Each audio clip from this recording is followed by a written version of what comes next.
marvelous land of Oz.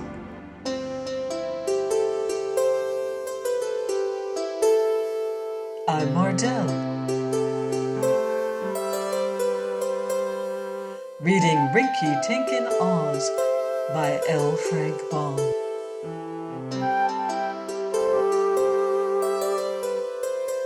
Chapter 23. The Pearl Kingdom. It was unfortunate that the famous Scarecrow, the most popular person in all Oz, next to Ozma, was absent at the time of the banquet, for he happened just then to be making one of his trips through the country.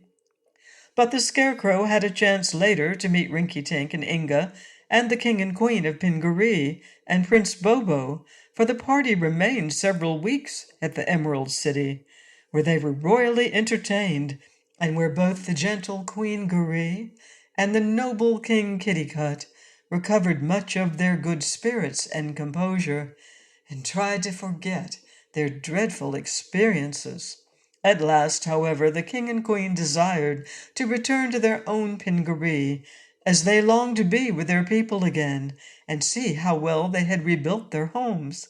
Inga also was anxious to return, although he had been very happy in Oz, and King Rinkitink, who was happy anywhere except at Gilgad, decided to go with his former friends to Pingaree. As for Prince Bobo, he had become so greatly attached to King Rinkitink that he was loath to leave him. On a certain day, they all bade goodbye to Ozma and Dorothy and Glinda and the Wizard and all their good friends in Oz, and were driven in the red wagon to the edge of the deadly desert, which they crossed safely on the magic carpet. They then made their way across the Gnome Kingdom and the Wheeler country, where no one molested them, to the shores of the Nonestic Ocean.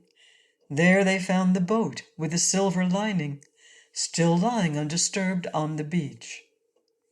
There were no important adventures during the trip, and on their arrival at the Pearl Kingdom, they were amazed at the beautiful appearance of the island they had left in ruins. All the houses of the people had been rebuilt, and were prettier than before, with green lawns before them and flower gardens in the backyards.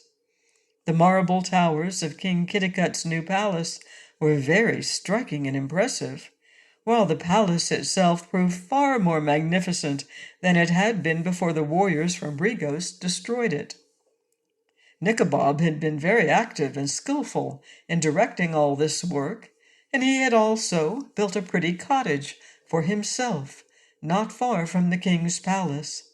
And there Inga found Zella, who was living very happy and contented in her new home.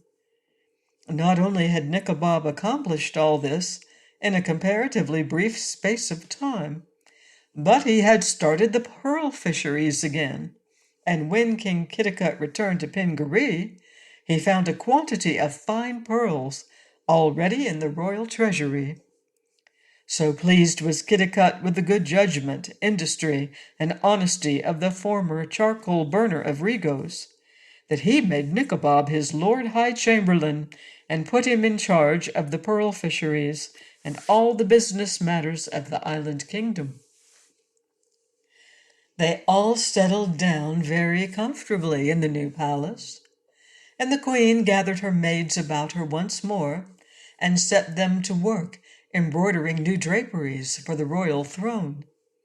Inga placed the 3 magic pearls in their silken bag and again deposited them in the secret cavity under the tiled flooring of the banquet hall, where they could be quickly secured if danger ever threatened the now prosperous island.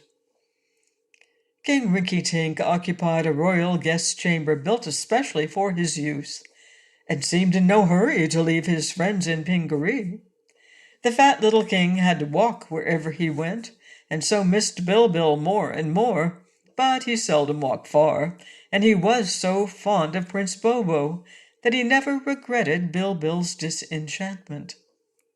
Indeed, the jolly monarch was welcome to remain forever in Pingaree if he wished to, for his merry disposition set smiles on the faces of all his friends and made everyone near him as jolly as he was himself.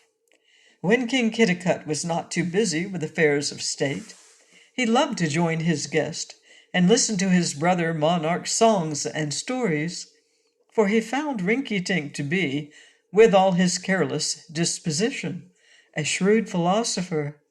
And in talking over their adventures one day, the king of Gilgad said, "The beauty of life is its sudden changes. No one knows what is going to happen next, and so we are constantly being surprised and entertained. The many ups and downs should not discourage us, for if we are down, we know that a change is coming and we will go up again, while those who are up are almost certain to go down. My grandfather had a song which well expresses this, and if you will listen, I will sing it." "Of course, I will listen to your song," returned Kitticut, "for it would be impolite not to." So Rinkitink sang his grandfather's song. "A mighty king once ruled the land, but now he's baking pies. A pauper, on the other hand, is ruling strong and wise. A tiger once in jungles raged, but now he's in a zoo. A lion captive born in cage now roams the forest through. A man once slapped a poor boy's pate and made him weep and wail. The boy became a magistrate and put the man in jail. A sunny day succeeds the night, it's summer, then it snows. Right off goes wrong and wrong comes right, as every wise man knows. Please join me next time for the final chapter of Rinkitink in Oz by L. Frank Baum. Goodbye for now. See you in Oz.